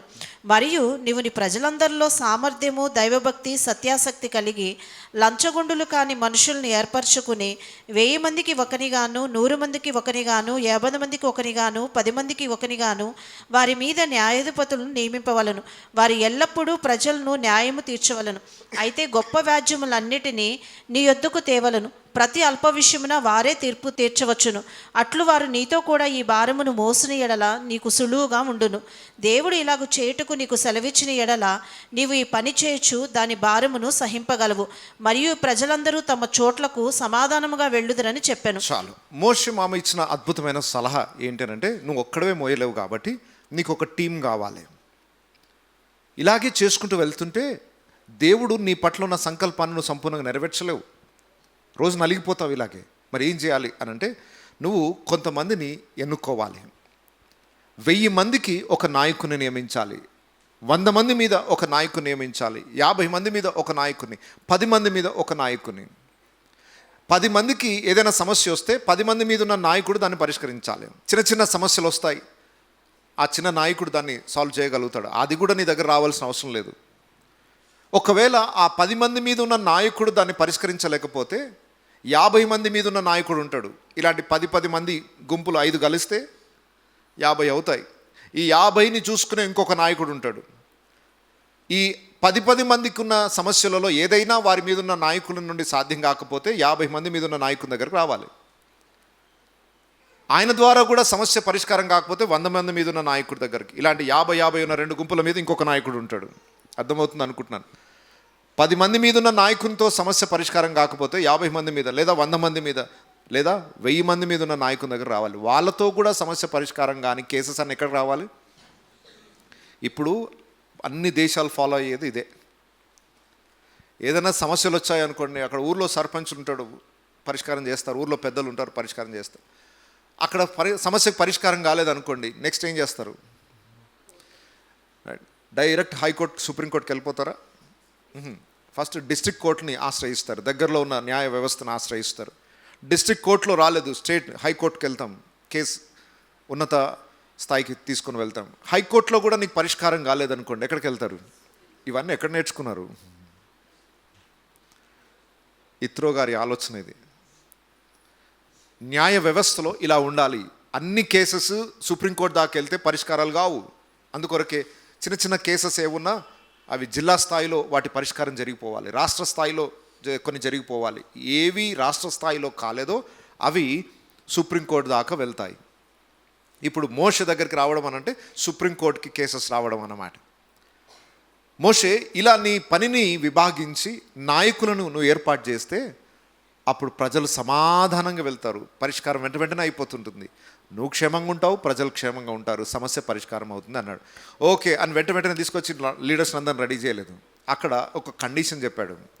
10 మందికి ఒక నాయకుని కావాలి, 50 మంది మీద ఒక నాయకుని ఏర్పాటు చేయాలి, 100 మంది మీద ఒక నాయకుని ఏర్పాటు చేయాలంటే టక్ ఒక్కొక్కరు పేర్లు సెలెక్ట్ చేసుకొని పెట్టలేదు. అక్కడ వారికి ఉండాల్సిన అర్హతలు కూడా చెప్పబడ్డాయి. చూడండి, ఈ సమస్య చాలా ఎదుర్కోవాల్సి వచ్చింది. నేను కూడా దేవుని యొక్క పరిచర్య ఒక్కడి వలన సాధ్యం కాదు అనేది మనం లాస్ట్ వీక్ కూడా నేర్చుకున్నాం. ఒక నాయకుని వలన అది సాధ్యం కాదు. కొద్ది రోజులు చేస్తాడు, ఆ తర్వాత అలసిపోతాడు, చేయలేడు. ఖచ్చితంగా ఆయనకు సహకరించే వ్యక్తులు కావాలి. అయితే మరి సహకరించే వ్యక్తులు కావాలి కదా. 100 మందిని సెలెక్ట్ చేసేసుకోండి అంటే ఎవరిని సెలెక్ట్ చేసుకోవాలి? అందరినీ ఎవరిని పడితే వాళ్ళని సెలెక్ట్ చేసుకోవచ్చా? కొన్నిసార్లు 10 మంది మీద ఒక నాయకుడు కావాలి నాకు అనగానే 10 మంది రావచ్చు, మేము ఉంటాం సార్ అని. నాయకుడిగా ఉండాలని ఆశ చాలామందికి ఉంటుంది, తప్పేం కాదు. అధ్యక్ష పదవిని ఆశించువాడు దొడ్డ పనిని అపేక్షించుచున్నాడని తిమోతి పత్రిక రాయబడింది. గుడ్. ఒక గుంపుని నాయకత్వాన్ని వహించి నడిపించాలన్న ఆలోచన తప్పేం కాదు, మంచి ఆలోచనే. కానీ దానికి తగ్గ అర్హత లేకుండా ఆశించడం తప్పు. ఒక 10 మందిని నడిపించాలంటే కొంత అర్హత కావాలి. నేను ఒకసారి వాలంటీర్స్ మీటింగ్ పెట్టేసి ఎవరిని లీడర్ చేయాలని సెలెక్ట్ చేయండి అంటే ఎవరికి ఇష్టం వచ్చిన వాళ్ళ పేర్లు వాళ్ళు చెప్పేశారు. ఎందుకంటే మాకు ఈయనైతే బాగుంటాడు అని ఈయన పేరు చెప్పారు, ఆయనకైతే బాగుంటుంది. మనకి ఇష్టమైన వ్యక్తుల పేర్లు చెప్పేస్తాం, కానీ ఒక నాయకత్వాన్ని వహించాలంటే దానికి కొన్ని అర్హతలు ఉన్నాయి. ఎవరిని పడితే వాళ్ళని తీసుకెళ్ళి నాయకులు నియమించాలి. మేముంటాం సార్ అని వచ్చేవాళ్ళు ఉన్నారు. అలా వచ్చేవారిని అందరినీ నాయకులుగా నియమించలేము. ఇన్ని లక్షల మంది ప్రజలకి న్యాయం తీర్చాలంటే ప్రతి 10 మంది మీద ఉండాల్సిన నాయకుడికి కూడా కొన్ని లక్షణాలు ఉండాలి. ఏమి లక్షణాలు ఉండాలో ఇక్కడ రాయబడ్డాయి, కొన్ని వివరాలు ఇక్కడ రాయబడ్డాయి. ఏమేమి ఉన్నాయో చూడండి. మోషే మామని చెప్తున్నాడు, నీవు ప్రజలందరిలో సామర్థ్యము కలిగిన వ్యక్తులను సెలెక్ట్ చేసుకోవాలి. ఎవరిని సెలెక్ట్ చేయాలి? ఫస్ట్ వాళ్ళకి ఆ ఎలిజిబిలిటీ, ఆ యొక్క పని చేయగలిగే సామర్థ్యం ఉందా లేదా, ఒక 10 మందిని నడిపించగలిగిన ఆ నాయకత్వపు లక్షణాలు ఉన్నాయా లేదా పరీక్షించాలి. ఒక వ్యక్తిని లీడర్ చేస్తాం, 4 రోజుల తర్వాత వచ్చి అంటాడు, అన్న ఎవరు నా మాట వింటలేరు, వినరు. వినని వాళ్ళని ఎలా నడిపించాలో తెలిసిన వాడే నా సామర్థ్యం కలిగిన వాడు. అందరూ వింటే నీకు నాయకత్వం ఉన్నట్టు కాదు. ఒక 10 మందికి నాయకత్వం వహించిన వాడికి తెలుస్తుంది బాధలేంటో. 10 మందిని అవసరం లేదు. ఇంట్లో ఒక కుటుంబాన్ని నడిపించడానికి ఎన్ని తిప్పలు పడుతున్నారు తెలుసు కదా. ఇంట్లో ఉన్న 2 పిల్లల్ని సరిగ్గా నాయకత్వం వహించి వారిని నడిపించడం ఎంత కష్టం. ఒక 10 మంది మీద నాయకత్వాన్ని నువ్వు వహించాలంటే ఎన్నో సమస్యలు వస్తాయి. 10 మంది ఉన్నారంటే 10 సమస్యలు ఉన్నట్టే నీకు. ఆ 10 సమస్యలని పరిష్కరించగలిగిన జ్ఞానం నీకున్నప్పుడే, సామర్థ్యం నీకున్నప్పుడే నువ్వు నాయకత్వానికి అర్హుడవుగా ఎంచబడతావు. మరి ఇప్పుడు ఏం చేయాలి అని అంటే ఆ సామర్థ్యాన్ని సంపాదించుకోండి అని చెప్తున్నాను. ఎవరికి పుట్టుకతో రాదు అది. మనము ఆ సామర్థ్యాన్ని సంపాదించుకోవాలి. ఏదైనా సమస్య వస్తే ఎలా పరిష్కరించాలి, ఒక 10 మంది ఉంటే కలిసి ఎలా పనిని కొనసాగించాలి, అలా టీం వర్క్ చేయడం నేర్చుకోవాలి, ఒకరినొకరు బలపరచడం నేర్చుకోవాలి. అలా ఇతరులను ప్రోత్సహించే మనస్తత్వం ఉన్నవాడే నాయకత్వాన్ని వహించగలడు. ఒక సమస్య రాగానే నా వల్ల కాదని చేతులు ఎత్తేసేవాడు నాయకుడు కాదు. కొన్ని దేశాల్లో చూసాం చరిత్రలో, ప్రైమ్ మినిస్టర్ కావాలని మొన్న ఒక ఆయన పోటీ పడ్డాడు ఒక దేశం. ఈయన ప్రైమ్ మినిస్టర్ కావాలని తపన పడుతున్నాడు, ఆయన ప్రైమ్ మినిస్టర్ చేశారు. కొద్ది రోజులకి రిజైన్ చేశాడు, నా వల్ల కాదు, నేను చేయలేను. ఆయన ప్రైమ్ మినిస్టర్ అయినందుకు భారతదేశం ఎంతో గొప్ప గర్వించదో, మనవాడు ప్రైమ్ మినిస్టర్ అయ్యాడు వేరే దేశం, 4 రోజులకి రిజైన్ చేశాడు, నా వల్ల కాదని. నాయకత్వం అందరితో కాదు. హోదా రావచ్చు, ఎవరైనా ఇవ్వచ్చేమో నీకు, కానీ దాన్ని నిలబెట్టుకోవడం అందరి వలన కాదు. సో ఫస్ట్ సామర్థ్యం కావాలి. సామర్థ్యమునిచ్చువాడు దేవుడే, కానీ సామర్థ్యం పొందుకునే మనస్తత్వం నీ లోపల ఉండాలి. సో చాలా జాగ్రత్తగా వినండి. మోషేకు ఏ విధంగా నాయకుల యొక్క అవసరత ఉందో నేటి సంఘానికి కూడా నాయకుల యొక్క కొరత ఉంది. సామర్థ్యం కావాలి. సామర్థ్యం లేకుండా వచ్చేవాళ్ళు చాలామంది ఉన్నారు. మేం చేస్తాం అని వచ్చేవాళ్ళు ఉన్నారు. కొంతమంది దూకుడే, సార్ మా తల మీద చేయబెట్టండి, హస్తనిక్షేపం చేయండి, ఇప్పుడు మేము సేవ చేసేస్తాం అనే వాళ్ళు కూడా ఉన్నారు. దూకుడు మామూలుగా లేదు కొంతమందిది. మీరు మాకు అవకాశం ఇవ్వట్లేదు, కానీ అవకాశం ఇస్తే మేమేంటో చూపించే వాళ్ళం అనేవాళ్ళు 1000 మంది ఉన్నారు సమాజంలో. దేవుని చేత ఎన్నుకోబడిన వ్యక్తులు కాదు. నీ అంత నువ్వు పరుగులెత్తడం కాదు, నీ సామర్థ్యాన్ని ప్రజలు గుర్తించాలి. ఇప్పుడు ఈ సామర్థ్యాలను గురించి మోషే మళ్ళీ ఒకసారి వివరించాడు. చూడండి, ద్వితీయోపదేశకాండం 1వ అధ్యాయం 9వ వచనం నుండి. అప్పుడు నేను ఒంటరిగా మిమ్మల్ని భరింపలేను, మీ దేవుడైన యెహోవా మిమ్మల్ని విస్తరింపజేస్తును గనుక నేడు మీరు ఆకాశ నక్షత్రములలో విస్తరించి ఉన్నారు. మీ పితరుల దేవుడైన యెహోవా మీ జనసంఖ్యను 1000 రెట్లు ఎక్కువ చేసి తాను మీతో చెప్పినట్లు మిమ్మల్ని ఆశీర్వదించునుగాక. నేనొక్కడనే మీ కష్టమును, మీ భారమును, మీ వివాదమును ఎట్లు భరింపగలను? జ్ఞాన వివేకములు కలిగి మీ మీ గోత్రములలో ప్రసిద్ధి చెందిన ఏమేం కావాలి చెప్పండి. జ్ఞాన వివేకములు కలిగి మీ మీ గోత్రములలో ప్రసిద్ధి చెందిన మనుషులు అంటే అర్థం ఏంటో తెలుసా? అప్పటికే వాళ్ళకి సమాజంలో కొంత మంచి పేరు ఉండాలి. అప్పటికే చెడ్డ పేరు ఉంది, నలుగురు 4 రకాలుగా ఒక వ్యక్తి గురించి మాట్లాడుకుంటున్నారు. అలాంటి వ్యక్తికి సామర్థ్యం ఉన్నా కూడా యోగ్యుడు కాదు. వింటున్నారా? ప్రసంగం బాగా చేయొచ్చు ఒక వ్యక్తి, కానీ సాక్ష్యం బాగలేదు, మంచి సాక్ష్యం లేదనుకోండి, అవకాశం ఇవ్వలేము. అంటే సాక్ష్యం యొక్క ప్రాముఖ్యత. ప్రసిద్ధి చెందుట అంటే అర్థం ఏంటంటే ఫేమస్ మాత్రమే కాదు, అతడు మంచి పేరు కలిగిన స్థితిలో ఉండాలి. జ్ఞాన వివేకములు కలిగి ప్రసిద్ధి నొందిన వ్యక్తులను మనుషులను ఏర్పరచుకునడి. ఎవరికి ఏర్పరచుకొనుడి అంటున్నాడు అంటే ఎవరు ఏర్పరచుకోవాలి? వాళ్ళకే చాయిస్ ఇస్తున్నాడు. మీ గోత్రాలలో ఈ లక్షణాలు ఉన్న వాళ్ళని సెలెక్ట్ చేసుకోండి, వాళ్ళని సెలెక్ట్ చేసి నా దగ్గర తీసుకొని రండి, నేను వారిని ఈ పని కొరకు నియమిస్తాను. ఇప్పుడు అదే పని మీకు చేస్తున్నాను. మీకు తెలిసిన వారిలో, మీ బంధువుల్లో, స్నేహితుల్లో, మీ సంఘం బిడ్డలలో జ్ఞాన వివేకములు కలిగి, కొంచెం మంచి సాక్ష్యము కలిగి, సామర్థ్యం కలిగి దేవుని పని చేయగలడు అన్నవారు ఎవరైనా ఉన్నట్లయితే వారిని మీరు ఏర్పరచుకొనుడి, వారిని మీ మీద నియమించదనని మీతో చెప్పగా ఏం చేశారు చూడండి 14 వచనం. మీరు నీవు చెప్పిన మాట చొప్పున చేయటం మంచిదని నాకు ఉత్తరం ఇచ్చితిరి. కాబట్టి బుద్ధి కలిగి ప్రసిద్ధులైన మీ గోత్రముల్లోని ముఖ్యులను పిలిపించుకుని మీ గోత్రములకు న్యాయాధిపతులుగా ఉండుటకై 1000 మందికి ఒకడును, 100 మందికి ఒకడును, 50 మందికి ఒకడును, 10 మందికి ఒకడును వారిని మీ మీద నేను నియమించి తిని. చాలు. ఇప్పుడు ప్రాసెస్ ఏంటో అడుగుతున్నాను మిమ్మల్ని. ఏమేం క్వాలిఫికేషన్స్ ఉండాలో మోషే చెప్పాడు. ఈ క్వాలిఫికేషన్స్ ఉన్న వారిని అందరినీ ఎవరు సెలెక్ట్ చేయాలి? మీరే సెలెక్ట్ చేయండి. ఇదే ఫార్ములా న్యూ టెస్ట్మెంట్లో చూడండి, కొత్త నిబంధనలు చూద్దాం. అపోస్తుల కార్యములు 6వ అధ్యాయం 3వ వచనం చూద్దాం. కాబట్టి సహోదరులారా, ఆత్మతోనూ జ్ఞానముతోనూ నిండుకొని మంచి పేరు పొందిన 7 మనుషులను మీలో ఏర్పరచుకునుడి, మేము వారికి ఈ పనికి నియమింతుము. ఇక్కడ సందర్భం ఏంటో అందరికీ బాగా సుపరిచితమే అనుకుంటున్నాను. యేసు ప్రభు ఆరోహణం అయిపోయిన తర్వాత అపోస్తుల ద్వారా అద్భుతమైన పరిచర్య జరుగుతుంది. వేల సంఖ్యలో ప్రజలు రక్షింపబడుతున్నారు. అందరూ ఒక చోట ఉండి దేవుని ఆరాధిస్తున్నారు, ఒక చోట ఉండి భోజనం చేస్తున్నారు. భోజనాల దగ్గర ఏదో సమస్య వచ్చింది, పక్షపాతం జరుగుతుంది. ఒకరికి 2 ముక్కలు ఎక్కువ వచ్చాయి, ఒకరు సరిగ్గా రావట్లేవు. వడ్డించేవాడు న్యాయంగా వడ్డించట్లేదు. భోజనాలు వడ్డించే దగ్గర గొడవ వచ్చింది. ఈ సమస్య అపోస్తుల దగ్గర తీసుకొని వచ్చారు. సార్, భోజనాల దగ్గర కొంతమంది నిర్లక్ష్యం చేస్తున్నారు, ఈ సమస్యను ఎలా పరిష్కరించాలి అని అంటే దానికి పేతురు, యోహాను వాళ్ళు చెప్పిన మాట ఏంటంటే, ఆత్మతోనూ జ్ఞానముతోనూ నిండుకొని మంచి పేరు పొందిన 7 మనుషులను మీరు ఏర్పరచుకొనుడి. మీరు ఏర్పరచుకోండి, మీరే సెలెక్ట్ చేయండి. కానీ ఎవరిని పడితే వాళ్ళని కాదు. ఎవరిని సెలెక్ట్ చేయాలి? ఆత్మతోనూ జ్ఞానముతోనూ నింపబడి మంచి పేరు పొందిన వ్యక్తులు. దయచేసి గమనించండి, సాక్ష్యం అన్నిటికంటే విలువైంది. సామర్థ్యం కొన్నిసార్లు తక్కువ ఉన్న అనుభవంతో పెరుగుతుంది, కానీ సాక్ష్యం లేకుండా నీ సామర్థ్యం, నీ టాలెంట్ ఉపయోగం లేదు. నేరారోపణ నీ మీద చేయబడే స్థితిలో ఉండి ప్రజలు నీ మీద వేలెత్తి చూపించే పరిస్థితిలో నీవు ఉంటే పరిచర్యకు అర్హుడవు కాదు. బాగా గుర్తుపెట్టుకోండి, సాక్ష్యం కాపాడుకోవడం అన్నిటికంటే విలువైంది. మంచి పేరు పొందిన వ్యక్తులను మీరే ఏర్పరచుకోండి అని ఎందుకు అన్నాడో తెలుసా? నాకంటే ఎక్కువ మీకే తెలుసు మీ పక్కన కూర్చున్న వాళ్ళ గురించి. ఏం పాస్టర్ గారు, ఆయన లీడర్ చేశారా అని ఒక ఆయన అంటాడు కూర్చుని. ఆయన గురించి మీకు తెలియదా అంటే, నాకు తెలియదు. మరి నీకు తెలిసింది ఏమనంటే చెప్పండి. ఆ బాధ నాకెందుకు? వాళ్ళని ఎందుకు సెలెక్ట్ చేశారు, వీళ్ళని ఎందుకు సెలెక్ట్ చేశారు? ఈ సమస్య వస్తుందా? వాలంటీర్స్లో చిట్లేసి సెలెక్ట్ చేసాం ఒకసారి. ఎందుకు వచ్చిన బాధ మామూలుగా ఉండదు పరిస్థితి. బయటికి అందరు బాగానే ఉంటారు, లోపల ఎంత గులుకుంటారో నాకు తెలుసు. ఇక్కడ బాగానే మాట్లాడతారు వాలంటీర్స్ అందరు, బయటికి వెళ్ళి ఏమేమి మాట్లాడతారో నేను ఆత్మలో వివేచించగలుగుతా. యథార్థంగా చెప్తున్నాను, అడగండి, తర్వాత వాళ్ళ ఇంటర్వ్యూ తీసుకోండి. ఆయనను ఎందుకు లీడర్ చేశారు? మామూలుగా ఉండదు తృష్ణ లోపల. వాళ్ళ లోపల ఒక కోరిక ఉంటుంది, నేను నన్నెందుకు లీడర్ చేయలేదని. అవన్నీ చావాల.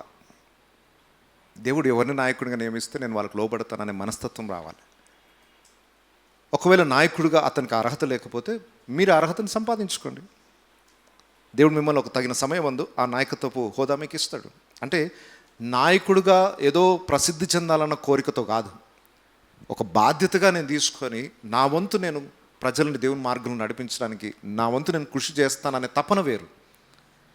ఆ తపనకు కావలసిన అర్హతను సంపాదించుకోవాలి. మీరే ఏర్పరచుకొనుడి అన్నారు అపోస్తలులు కూడా.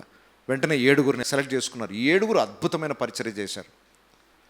అంటే వాళ్ళకి ఎవరు తోచితే వాళ్ళని సెలెక్ట్ చేయలేదు, చాలా ఫిల్టర్ చేశారు. అప్పటికే 1000 మంది ప్రజలున్న 7 సెలెక్ట్ చేయడానికి చాలా స్పెషల్ ఇన్వెస్టిగేషన్ చేసి, చాలా ఫిల్టర్ చేసి 7 మంచి పేరు కలిగిన వ్యక్తులను, ఆత్మచేత నడిపించబడే వ్యక్తులను భోజనాలు వడ్డించడానికి అంత ఫిల్టరైజేషన్ చేయాల్సి వచ్చింది.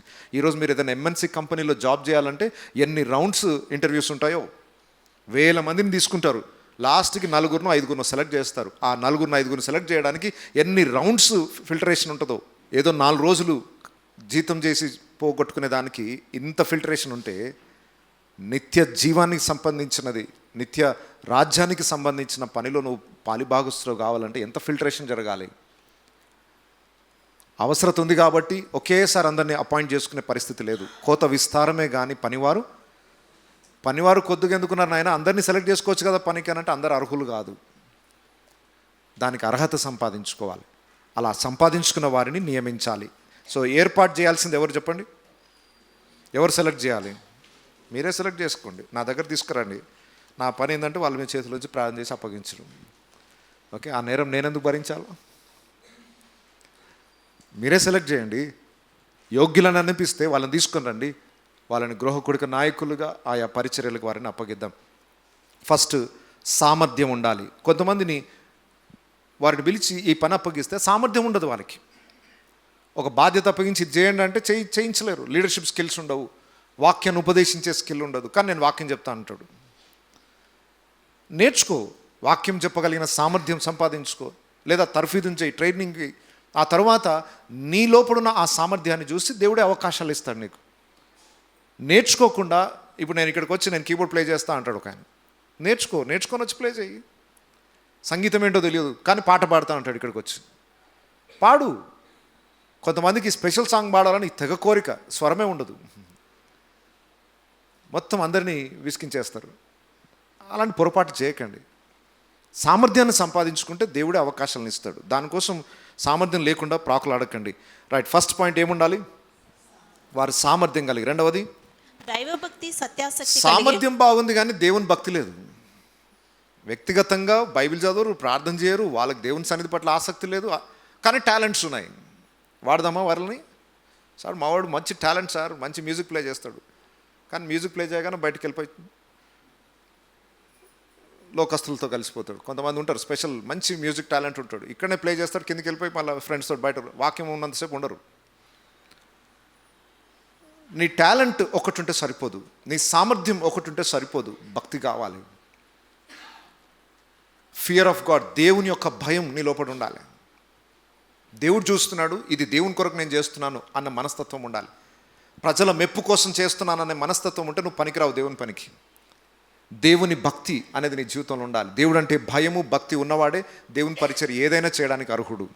దేవునితో వ్యక్తిగత సంబంధం లేకుండా, వ్యక్తిగత ప్రార్థన కానీ, వ్యక్తిగత వాక్య ధ్యానం కానీ, దేవుని మీద ప్రేమ కానీ, ఇవేవి లేకుండా నువ్వు దేవుని పని చేస్తే ప్రయోజనం లేదు. నువ్వు టాలెంటెడ్ ఉండొచ్చు, నువ్వు పని అందరికన్నా బాగా చేయొచ్చు, కానీ ఆ పని ఫలభరితంగా ఉండదు. నాకు తెలిసిన వాళ్ళు చాలామంది ఉన్నారు, దేవునితో సంబంధం లేదు కానీ ఏదైనా పని ఇస్తే మాత్రం చాలా బాగా చేస్తారు. భక్తి ఉన్న వాళ్ళకంటే బాగా చేస్తారు, అంత సామర్థ్యం ఉంది వాళ్ళ లోపల, టాలెంట్ చాలా బాగుంది, మంచి గాత్రం ఉంది, మంచి ఏదైనా ఒక ఉపన్యాసం చేయమంటే అరగంట సేపు అద్భుతంగా ఉపన్యాసం చేయగలరు, కానీ వ్యక్తిగతంగా దేవునితో సంబంధం సరిగ్గా లేదు. అలాంటప్పుడు దేవుని పని చేయడానికి అర్హులం కాదు. ఒకటి సామర్థ్యం ఉండాలి, రెండవది దైవభక్తి ఉండాలి, మూడవది సత్యాసక్తి. సత్యం అంటే ఇష్టపడే మనస్తత్వం ఉండాలి. సత్యం అంటే దాని కొరకు ఆకలి దప్పిక ఉండాలి. ఏంటి సత్యము? దేవుని వాక్య సారాంశమే సత్యం. ఆ వ్యక్తికి వాక్యం అంటే ప్రాణమై ఉండాలి. ఎవరేం చెప్పినా కానీ వాక్యం ఏం చెప్తుందో అదే నేను చేస్తాను అనే మనస్తత్వం ఉండాలి. సత్యం పట్ల ఆసక్తి, నాకు ఇష్టమైంది నేను చేయడం కాదు, వాక్యం ఏం చెప్తుందో అదే చేస్తా, దేవుని వాక్యం అంటే నాకు ఆసక్తి, దేవుడు చెప్పిన మాటకు నేను లోబడతాను అనే మనస్తత్వం ఉన్నవాడే దేవుని పని చేయడానికి అర్హుడు. నాలుగవది లంచగొండులు కానీ మనుషులను ఏర్పరచుకుని, ఇక్కడ అసలే జడ్జిమెంట్ చేయాలి, తీర్పు తీర్చాలి. మనం ఎన్నో పల్లెటూళ్ళలో చూస్తుంటాం, ఊరు పెద్దలు ఉంటారు, పరిష్కారం చేయమని తీసుకెళ్తే వాళ్ళకి ముందే వెళ్ళిపోయి కొంచెం పెట్టేసాం అనుకోండి, మొత్తం తీర్పు అంతా మార్చేస్తారు. లంచము చాలా ప్రమాదకరమైనది. అయితే దేవుని పరిచర్య ఎవరైనా చేయాలనుకుంటే డబ్బు మీద ఆశ లేనివాడైతేనే రండి పరిచర్యకి. అపోస్తలుల దగ్గరికి కోట్ల రూపాయలు వచ్చాయి. ఎక్కడ పెట్టారు వాటిని? అనేక మంది వారి స్థిరాస్తులన్నిటినీ అమ్మి ఆ అమ్మిన వెలను తీసుకొని వచ్చారంటే కోట్ల రూపాయలు వచ్చాయండి.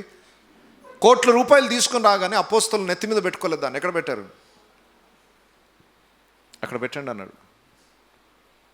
ఎన్ని కోట్ల రూపాయలు వచ్చినా కాళ్ళ దగ్గర పెట్టారు వాళ్ళు. ఆ మనస్తత్వం ఉన్నవాడే సేవ చేయాలి. ఎందుకంటే చాలా ప్రమాదకరమైనది డబ్బు.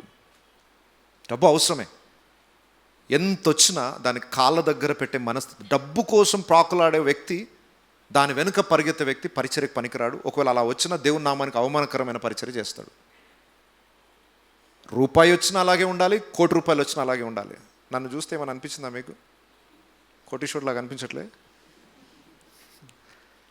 నా దగ్గర రూపాయి ఉన్నప్పుడు అలాగే ఉన్నాను, ₹1,00,00,000 ఉన్నా కూడా అలాగే ఉంటాను. ఆ నిర్ణయం నేను తీసుకున్నాను. డబ్బు రూపాయి ఉన్నా ₹1,00,00,000 ఉన్నా అది కాళ్ళ దగ్గరనే ఉండాలి, దాని విలువ. అలా అనుకున్నవాడే పరిచర్య చేయగలుగుతాడు. ఇక్కడికి వస్తే నాకేం లాభం? కొంతమందికి ఏ పని చేసినా పైసలు కావాలా. అలాంటి వాళ్ళు రాకండి పరిచర్యకి దయచేసి. ఇది చేస్తే ఏమొస్తుంది నాకు? కొంతమంది నాకేమొస్తుందని ఆలోచించారు కాదు, పాస్టర్ గారికి ఎంత వస్తుంది, అట్లాంటి వాళ్ళు కూడా రాకండి పరిచర్యకి. నీ మనసు యూదా ఇస్కరియోతు మనసు. దేవునికి తెలుసు యూదా ఇస్కరియోతు మనసు అంతా డబ్బు మీదనే ఉంటుందని. వీడికి ఆ సంచి వాడి చేతుల్లో పెడితే ఇంకెవరి జోలికి వెళ్ళడానికి సంచే పెట్టేశాడు దేవుడు. ఓ నీ చావు నువ్వు చావు, ఈ డ్యూటీ తప్ప నీకు వేరే పనికిరాదు, ఇక తీసుకో. యూదా ఇస్కరియోతు సంచిలో ఏం చేసేవాడట? క్యాషియర్ పోస్ట్, ట్రెజరర్ పోస్ట్ ఆయనకే ఇచ్చాడు దేవుడు. ఇక దీంతోనే నీ బ్రతుకు పో. దాన్ని తిని తృప్తిపడ్డాడు అంతే, దాంతోనే చచ్చాడు. దేవుని తెలుసు అతడు డబ్బు సంచిలో నుండి దొంగతనం చేస్తున్నాడు. డబ్బు మీద ఆశ ఉంది యూదా ఇస్కరియోతుకి. యేసుని అమ్ముకునేంత పరిస్థితి వచ్చింది. దేవుని సేవలో చాలామంది వస్తారు, కానీ డబ్బు మీద ఎప్పుడైతే మమకారం పెరుగుతుందో, దాని మీదకి ఎక్కువైతే నీ కాన్సన్ట్రేషన్ వెళ్తుందో, ఎంత వస్తుంది, ఎక్కడ నుండి పోతుంది, ఎంత వస్తుంది, నాకెంత వస్తుంది, ఇలాంటి క్యాల్కులేషన్ చేసేవాడు దయచేసి దేవుని సేవ పొలిమేరలకు కూడా రావడానికి అర్హుడు కాదు. ఎవరైనా కానివ్వండి, ఎంత టాలెంట్ ఉన్నా కానివ్వండి. డబ్బు అవసరమే, కానీ డబ్బు నీ పాదముల దగ్గరనే ఉండాలి, దాని ప్లేస్ అది. తీసుకొని మొక్కుకునేది బయట వాళ్ళు, దేవుడు ఎవరో తెలియని వాళ్ళు. డబ్బుని దేవునిగా ఆరాధించేవారు దేవుని బిడలు కాదు. డబ్బుని సర్వెంట్గా వాడుకునే వాళ్ళే దేవుని సేవకులు. అది మనకు సర్వెంట్ కావాలి, మనకు దేవుడు కావద్దు. డబ్బు ధనాపేక్ష లేని వాడై ఉండాలి. లంచగొండు వాడైతే మొత్తం సత్యాన్ని తిప్పేస్తాడు. రూపాయి ఇచ్చామంటే ఏం చేయమన్నా చేస్తాడు. అలాంటి వాడు సేవకు పనికిరాడు. అవసరమైతే రూపాయి త్యాగం చేసుకోవడానికి సిద్ధపడాలి, కానీ రూపాయి ఏ విధంగా ఏ కోణంలో సంపాదించగలను అని అనుకుంటే ఎట్టి అడ్డదారికైనా వెళ్ళగలడు ఆయన. ధనం మీద ఆశ ఉండకుండా ఉన్నవాడే నాయకత్వాన్ని వహించడానికి యోగ్యుడవుతాడు. బైబిల్లో ఇంకొక అద్భుతమైన మాట ఉంది. యెషయా గ్రంథం 33:15 నీతిని అనుసరించి నడుచుచు యథార్థముగా మాటలాడుచు నిర్బంధన వలన వచ్చు లాభమును ఉపేక్షించుచు లంచము పుచ్చుకొనకుండా తన చేతులను మలుపుకుని హత్యను మాట వినపడకుండా చెవులు మూసుకుని చెడుతనము చూడకుండా కన్నులు మూసుకున్నవాడు ఉన్నత స్థలమున నివసించును. ఎక్కడ నివసిస్తారు చెప్పండి? మీరు టాప్ ప్లేస్లో ఉండాలి అని అనుకుంటే ఈ పై లక్షణాల విషయంలో జాగ్రత్తగా ఉండండి. ఎంతమందికి టాప్ ప్లేస్లో ఉండాలని ఉంది? మీ పని చేస్తున్న స్థలంలో కానీ, సంఘ పరిచర్యలో కానీ, అన్ని విషయాలలో మేము టాప్గా ఉండాలి అని ఎంతమంది కోరిక ఉంది? దరిద్రులుగానే ఉంటారా? మరి కోరికలు లేవా? ఓకే. ఎంతమందికి ఉన్నత స్థలంలో ఉండాలని ఆశ ఉంది? ఒక దేవుని చేత ఆశీర్వదించబడిన స్థితిలో ఉండాలి, తలగా ఉండాలి అంటే ఏమేమి లక్షణాలు ఉండాలి? నీతిని అనుసరించి నడుచుచు యథార్థముగా మాట్లాడుచు నిర్బంధన వలన వచ్చు లాభమును ఉపేక్షించుచు. అంటే ఫ్రాడ్ ద్వారా వచ్చే మనీ, ఇంకొకరిని బంధించి, ఇంకొకరిని ఇబ్బంది పెట్టి, ఇంకొకరిని మనసు నొప్పించి వాడి దగ్గర నుండి తీసుకునే పని అలాంటివి చేయకండి. నిర్బంధనం ₹1 పోయినా పర్వాలేదు, దయచేసి గమనించండి. నీకు ఇంకొక వ్యక్తికి మధ్య డబ్బు విషయంలో సమస్యకు కారణం కావద్దు. పోతే నీ దగ్గర నుండి ₹10 పోయినా పర్వాలేదు. ఒకరిని పిండించి వాడిని ఒప్పించి, నాకు ఇస్తావా లేదా, ఇస్తావా చేస్తావా, నాకు ఇస్తేనే చేస్తా, ఆ టైప్ ఆఫ్ మైండ్ సెట్ ఉన్నవాడు పరిచర్యకు పనికిరాడు. నిర్బంధము వలన వచ్చు లాభమును ఉపేక్షించుచు లంచము పుచ్చుకొనకుండా తన చేతులను మలుపుకొని హత్య అను మాట వినకుండా చెవులు మూసుకొని చెడుతనము చూడకుండా కనులు మూసుకున్నవాడు ఉన్నత స్థలమున నివసించును. సో ఒక నాయకత్వం వహించాలంటే అంత ఈజీ కాదండి. దానికి కొన్ని లక్షణాలు కావాలి. ఆ లక్షణాలలో ఒకటి, డబ్బు విషయంలో నీ మనస్తత్వం ఎలా ఉంది, దాని విషయంలో కేర్ తీసుకోకపోతే ఏ పనికి అర్హులు కాదు దేవుని పరిచర్యలో. అపోస్తలుల లైఫ్ని మీరు చూడండి, వారు ఏనాడు కేర్ చేయలేదు డబ్బుని. వెండి బంగారములు మా యొద్ద లేవు, అంటే ₹1,00,00,000 వచ్చాయి కదా సార్, 4 రాళ్ళు వెనకకి వేసుకోకపోయారు అంటే అసలు ఆ మనసే లేదు వాళ్ళకి. అపోస్తలుడైన పౌలు అంటాడు, నాకు దరిద్రత తెలుసు, సంపన్న స్థితి తెలుసు, కానీ ఏ స్థితిలో ఉన్నా దేవుని యందు భయభక్తులు కలిగి ఎలా ఉండాలో నాకు తెలుసు అన్నాడు. అంటే డబ్బు ఆయన గర్వాన్ని తీసుకురాలేదు, లేమి దేవుని మీద సనగేటట్టు చేయలేదు, అన్ని పరిస్థితులలో హ్యాండిల్ చేయగలిగాడు. నాకు ఘనత తెలుసు, ఆ ఘనత తెలుసు, నాకు సమృద్ధి తెలుసు, లేమి తెలుసు, ఆకలి దప్పికలు తెలుసు, సమృద్ధిగా తిన్న రోజులు తెలుసు, కానీ ఏ రోజుల్లోనైనా నా ఆత్మీయ జీవితానికి అది ప్రభావం చూపించకుండా జాగ్రత్త పడ్డాను అన్నాడు పౌలు. సో అలాంటి భక్తి కలిగిన జీవితం గలవారే నాయకత్వపు లక్షణాలకి యోగ్యులు అవుతారు. సో ఈరోజు 4 లక్షణాలను గురించి ఇతరు చెప్పాడు. 1 సామర్థ్యము, 2వది దైవభక్తి, 3వది సత్యాసక్తి, 4వది లంచగొండితనం లేని వారిని ఏర్పరచుకొని వాళ్ళని లీడర్స్గాను నియమిస్తే వారు ఏ చిన్న చిన్న సమస్యలైనా ప్రతి అల్ప విషయాలలో వారు పరిష్కారం చేస్తారు. వాళ్ళకి చేతగానేది నీ దగ్గరకు వస్తుంది, అప్పుడు పరిష్కారం చేయి. ఇన్ని చెప్పిన తర్వాత కూడా ఒక అద్భుతమైన సలహా ఇచ్చాడు. 23వ వచనం చూడండి ఒక్కసారి, 18వ అధ్యాయం 23వ వచనం. దేవుడు ఇలాగు చేయుటకు నీకు సెలవిచ్చిన ఎడల నీవు ఈ పని చేయొచ్చు, దాని భారమును సహింపగలవు. నేను ఎంత చెప్పినా ఇది ఎవరు ఆమోదించాలి నీకు? నేనేదో సలహా ఇచ్చాను, దయచేసి వినండి. ఎంతమంది సలహాలు ఇచ్చినా స్వీకరించండి, కానీ నిర్ణయం తీసుకునేటప్పుడు మాత్రం దేవుని సలహా తీసుకున్న తర్వాతనే నిర్ణయం తీసుకోండి. ఎందుకంటే మంచి సలహాలు అందరు ఇస్తారు, కానీ దేవుని చిత్తంలో ఆ సలహా ఉందా లేదా పరీక్షించకుండా ఇచ్చిన మంచి సలహానే అనుకుంటూ అన్నీ స్వీకరిస్తే మరి 100 మంది 100 సలహాలు ఇస్తారు. అన్నీ చేశామనుకోండి, నీ దర్శనం నుండి తొలగిపోతావు. ఒక అద్భుతమైన ఆలోచన చెప్పాడు. నేను ఇంత చెప్పినా కూడా ఇది దేవుడు ఆమోదిస్తేనే చెయ్యి. సలహాలు ఇవ్వడం వరకే మన పని, కానీ నిర్ణయము దేవుని చిత్తం ప్రకారం జరగడానికి మనం సిద్ధపడాలి.